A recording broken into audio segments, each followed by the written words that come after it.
Chers amis, bonjour et bienvenue en ce mardi 14 février où nous fêtons les amoureux à travers cette fête de Saint-Valentin. Et également, bonne fête à tonton Cyril et à tonton Méthode. Cyril, oui, qui était moine et Méthode qui était évêque. Et aujourd'hui, la liturgie nous propose dans cette séquence express de découvrir le livre de la Genèse au chapitre 6. Chers amis, bonjour. C'est Fabrice avec vous pour la première lecture d'aujourd'hui. Je vous propose aujourd'hui la lecture tirée du livre de la Genèse. Le Seigneur vit que la méchanceté de l'homme était grande sur la terre et que toutes les pensées de son cœur se portaient uniquement vers le mal, à longueur de journée.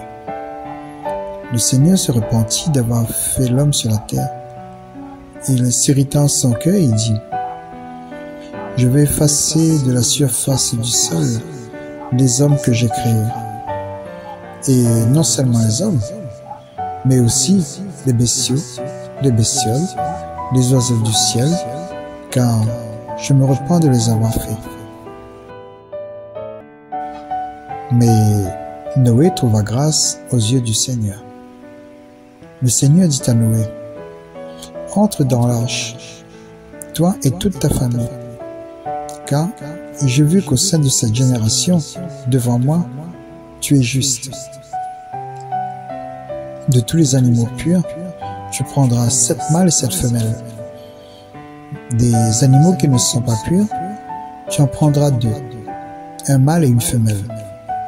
Et de même des oiseaux du ciel, 7 mâles et 7 femelles, pour que leur race continue à vivre à la surface de la terre. Encore 7 jours, en effet, et je vais faire tomber la pluie sur la terre pendant 40 jours et 40 nuits. J'effacerai de la surface du sol tous les êtres que j'ai faits.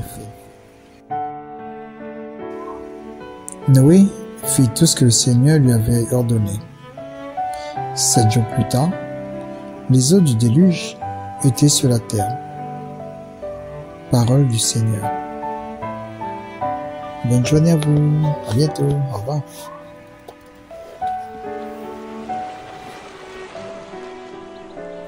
Chers amis, Marcel San.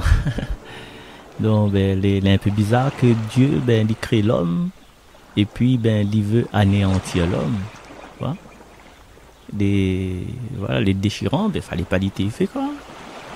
Fallait pas l'été fait. Écoute, là, on fait à moins et puis on détruit. Là, nous fait un cas ensemble, nous montre le mieux, nous acheter des meubles et puis à un moment donné, on est en colère, ou bien on est en colère, ou prend de feu, ou prend l'essence, ou brûle tout ce qu'on a fait. Pourquoi on a fait ça? Écoute, Dieu, il te veut l'homme un peu semblable à lui, comme dit le psaume 8. Qui donc est l'homme pour que tu penses à lui? Qui donc est l'homme pour que tu l'aimes? Parce qu'il vient mettre l'amour dans le cœur de l'homme. Il va mettre la liberté dans le cœur de l'homme. Il va mettre la sagesse dans le cœur de l'homme. Donc il a fait l'homme libre. Mais l'homme libre l'est voué à sa perte par des exactions, par des détournements. Il veut dire que il avait un contrat d'amour. Il était fait en Dieu et les hommes n'ont pas respecté ce contrat-là.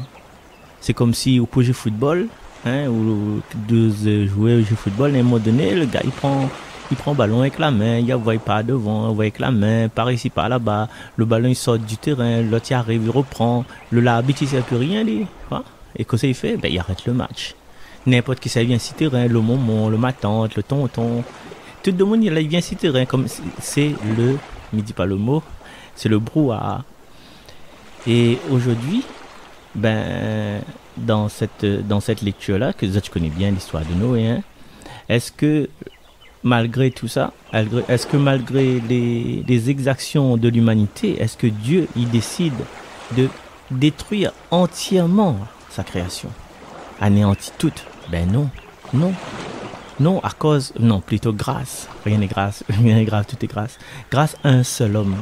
Et ce seul homme-là, ben, il est un peu comme, tu te rappelles quand Dieu l'avait, enfin après, hein, quand Dieu l'avait discuté avec Abraham, là, est-ce que ça a détruit la ville de Sodome? Non, il détruit pas, etc. Et du coup, il y en a tellement d'explications que Dieu à chaque instant lui a envoyé un sauveur dans notre vie.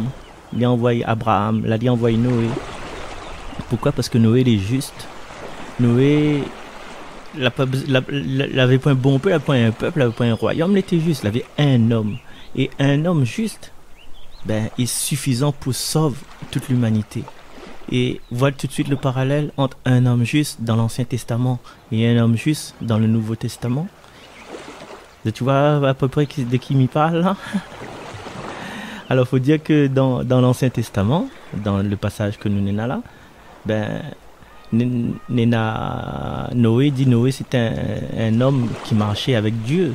Mais l'ancêtre de Noé aussi était marche avec Dieu. Jette un coup d'œil, Genèse chapitre 5, verset 24. Il appelle Enoch. Hein, Michel? Enoch. Et Enoch avait deux livres, un livre éthiopien, puis un livre un peu dans une langue slave. Et l'église de Constantinople, sous le règne de Constantin, la trouve utile d'enlever ce livre Enoch-là, le livre d'Enoch, dans le canon de la Bible. Pourquoi? Parce que Enoch a été enlevé par les dieux. Et Enoch l'a vu, ben, que ça se passe dans le royaume des cieux. Enoch explique les anges, les bons anges, les mauvais anges, tout ça. Et pourquoi là enlève ça? Parce que l'humanité, enfin à l'époque, hein, je pense qu'aujourd'hui avec tout le développement intellectuel que nous avons, nous pourra arriver à comprendre que ça il est le livre d'Enoch. Nous pourra arriver à comprendre comment l'humanité, comment ce qui se passe dans le monde des dieux, de Dieu, comment il y a juste les anges, les archanges. Il paraît qu'Enoch, ben, à force temps d'être bien, il est devenu un archange. Et il y en a beaucoup de livres comme ça que l'Église, ben, les autorités, ils estiment que nous, chacun de nous les trop jeunes, nous gagnons pas aval le gigot d'agneau parce que nous l'avons encore bébé. Alors, ne éloigne pas trop, hein, après, voilà, cherche ton étoile. Mais, tu vois, en ayant ces connaissances de tout ce qui est apocryphe, il n'empêche pas nous, en tout cas, moi, il n'empêche pas moi de croire en un Dieu, tu vois. Il n'empêche pas moi de croire en un Dieu tout-puissant, un maître de l'univers, un créateur du ciel et de la terre, mais nous pouvons aller sur un autre angle. Alors, restons dans la foi. Est-ce que nous faisons, nous aussi, tout ce que Dieu y ordonne à nous? Est-ce que nous reste un homme de foi, une femme de foi? Est-ce que nous reste un homme juste? Est-ce que nous sommes un prédicateur de la justice? Alors, Noé, en tant que prédication, là, il n'a pas trop causé avec le bon monde qui est vivant en même temps que lui. Il veut dire que nous, écoute bien, nous pouvons prêcher sans parler. Dans l'exemple que nous donne, dans la manière de nous vivre, dans les attitudes que nous avons, des fois dans le pardon que nous donne, dans l'acceptation des choses, ne pas énerver parce qu'il fait la grève, pas énerver, pas besoin de sortir téléphone freedom pour dire oui, la commune fait ceci, cela, de le sale. Il y en a d'autres façons. Et Noé, il pense que c'était un homme parce qu'il était marche avec Dieu, il était obéi. Il est un homme de foi parce que il était dans son attitude, dans son justification, il était un prédicateur de la justice. Et c'est grâce à Noé que Dieu l'a choisi de ne pas détruire toute l'humanité lors du déluge. Et nous, chacun de nous peut être un petit Noé, nous peut être un petit Noé. Et c'est peut-être grâce à nous, notre attitude de bienveillance, de gratitude, de paix, que le Seigneur, il ne s'est pas trop détruit à nous. Comme il a menacé. Le destin l'a menacé avec comme tu te rappelles, hein, il y a un souvenir de longtemps, 2020, avec cette pandémie de Covid là. Ben, l'humanité était ébranlée pour montrer nous que la façon des grandes choses que nous voyons. Là, en ce moment, on a les chars Léopard, les chars Leclerc pour la guerre d'Ukraine. On a des affaires gigantesques qui ébranlent le monde, mais 2020 là prend nous comme ça que même les choses les plus invisibles, un virus, ben, il est capable détruire le monde. Et il n'a pas besoin de déplacer, il n'a pas besoin de faire manœuvre, il n'a pas besoin de monter la corde, il n'a pas besoin de faire par code du combattant. Hein. C'est juste pour montrer la puissance de Dieu, de ce Dieu créateur. Ce Dieu créateur, il vient à travers les événements de la vie pour montrer à nous que le Seigneur, il peut revenir quand il veut. Et la Bible annonce ça, hein. Le jour du jugement, il peut tomber demain, après-demain, peut-être tout à l'heure. Est-ce que nous, aujourd'hui, alors ça nous écoute cette émission-là, est-ce que nous avons fait la paix avec nos frères? Est-ce que nous avons fait la paix avec Dieu? Est-ce que nous avons pardonné à nos frères? Est-ce que nous demandons à Dieu pardon? Mais s'il est comme ça là, allons faire comme Noé. Hein? Allons faire comme Noé et puis nous continuons à prêcher de notre manière le retour du Christ, avant que le Christ y arrive, bien sûr. Et nous devions, cette lecture-là, il apprend à nous à être des prédicateurs de la justice. Voilà, Noé les a appelés à rentrer dans l'arche. Et l'arche, là, c'est aussi, le mot arche, c'est aussi le mot que l'arche, le petit arche que la aide Moïse de la noyade. Voilà. Moïse aussi, en étant sauvé de la noyade, il était flotte au-dessus des eaux. Et c'est lui qui va conduire Israël pendant la traversée de la mer Rouge. L'arche est faite en bois. Dieu s'est validé d'un instrument en bois pour sauver l'humanité. Pas seulement l'arche, mais aussi sur le mont Golgotha. L'arche, la croix, il parle. Hein. L'arche aussi, il y en a 3 étages. 3 étages qui représentent la divinité. Et alors, quel parallèle nous peut faire entre l'arche de Noé et le salut en Jésus-Christ? Alors, comme dit l'instrument en bois, la porte au salut, les personnes qui étaient présentes dans l'arche.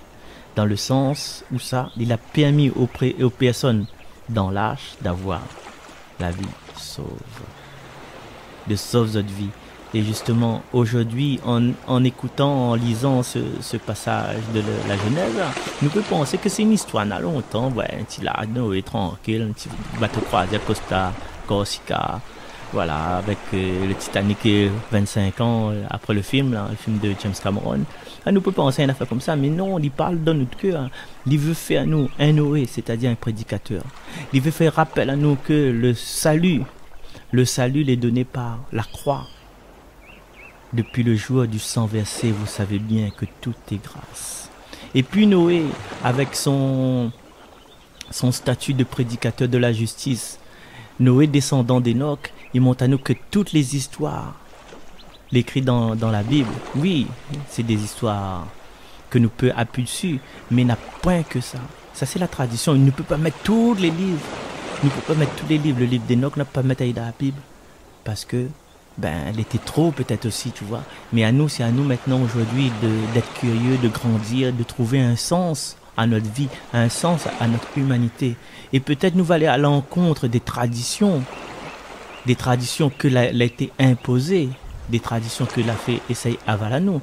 Attention, ne dis pas que les pas bon, mais à un moment donné, comme dernier coup l'expliqué là, aujourd'hui, je suis un bébé, je bois de lait, mimant la purée, cérélac, donne force et santé. Mais quand moi, on a à la fleur de l'âge, comme mon âge à moi, que me dira pas autre, mais je mange plus cérélac, je bois plus de lait, je mange des affaires consistantes en fonction de mes besoins. Et l'humanité, depuis 2000 ans, même avant 2000 ans, il a grandi. Et aujourd'hui, à l'heure d'Internet, à l'heure de toute la connaissance que nous pouvons avoir accès. Les vrais, il faut nous faire le tri. Les vrais, il faut que nous formions à nous. Mais nous ne pouvons pas former à nous dans un seul direction. Il faut nous prendre toutes et puis nous rester connectés avec notre Dieu, notre Sauveur Jésus. Quand nous restons à nous connecter avec Dieu, avec notre Sauveur, là, nous prenons aller comme un koala, il trappe l'arbre, hein. Voilà, il trappe l'arbre, il serre l'arbre contre son cœur. Et là, en ayant cette parole, eh bien là, nous pourrons être résistants. À nous tenir à l'arbre comme Noé et sa famille, la tenue lâche de l'alliance. Et chers amis, nous continuons notre séquence Jésus est mon guide avec le psaume 28. Le Seigneur bénit son peuple en lui donnant la paix. Rendez grâce au Seigneur, vous les dieux. Rendez au Seigneur gloire et puissance. Rendez gloire au Seigneur, la gloire en son nom. Adorez le Seigneur éblouissant de sainteté. La voix du Seigneur domine les eaux. Le Seigneur domine la masse des eaux. Voix du Seigneur dans sa force. Voix du Seigneur qui éblouit. Le Dieu de la gloire déchaîne le tonnerre. Et tous, dans son temple, s'écrient « Gloire !» Au déluge, le Seigneur a siégé. Il siège le Seigneur. Il est roi pour toujours. Voilà, ça c'était le psaume 28. Juste, Mikos trop, juste un petit détail dans les Écritures. Rendez grâce au Seigneur, vous, les dieux. Dans cette ligne-là, il veut dire que nous avons des dieux avec un petit D. Ça nous considère comme des petits dieux. Nous avons les dieux, les petits dieux. Après, on a le Seigneur avec un grand S. Il faut un jour nous mettre dans nos têtes que si ça l'écrit dans les Écritures, là, il veut dire que nous avons un sens. Que les dieux avec un petit D, il veut dire que nous avons plusieurs petits dieux que nous avons considérés comme dieux. Et nous avons un seul Seigneur avec le grand S. Et si nous redescendons 2 versets plus bas, le Dieu de la gloire déchaîne le tonnerre. Il veut dire là, avec un cri comme ça là, le Dieu avec un grand D, avec le, hein, au singulier, veut dire que notre Dieu et les dieux, les différents. Notre Seigneur, le Dieu, et les dieux, c'est des entités, des êtres, des principes différents. Alors quand nous dit les dieux là, le point était du doigt quoi. Ça les dit, il y a plusieurs dieux. Non, il n'y en a plus. Si il reste dans la Bible, il y en a plusieurs petits dieux. Et il y en a le Dieu, le Seigneur. Et si nous reviens avant tout dans le livre de la Genèse, hein, dans ce passage-là, on parle de le Seigneur. Il parle de le Seigneur, le Seigneur, le Seigneur. Et si nous reviens dans le début de la Genèse, au commencement, Dieu créa le ciel et la terre. Et nous peut penser que Dieu, dans le premier livre de la Genèse, le premier chapitre, et le Seigneur, c'est la même personne. Mais vous allez remarqué, parce que vous êtes les perspicaces, nous les perspicaces. Hein? Comment ça se fait que, la première lettre, comment ça se fait que dans les premières parties de la Genèse, tu parles Dieu, hein? Alors, le dernier phrase, c'est Dieu bénit le 7e jour et le sanctifia. Et puis, juste après, il est écrit lorsque le Seigneur Dieu. Pourquoi la rajoute un Seigneur avec Dieu? Enfin, mais c'est pas embrouillé, hein. Voilà. Pourquoi, à un moment donné, dans la lecture de la Genèse, il parle de Dieu créateur et du Seigneur Dieu. Mais laisse à nous chacun réfléchir. N'hésite pas à partager cette découverte. Et ça, tu peux voir ça dans les lectures de ce qu'il a fait mardi 7 et mercredi 8 février. Donc, chers amis, laisse à autres, hein. Et puis voilà, donc nous retrouve ça c'était Marcel, ça nous retrouve peut-être demain, hein. Allez, bec à l'ifou demain. Et merci pour sa lecture, et nous quitte à nous sur un petit cantique, parle un petit peu de l'histoire de Noé.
Thank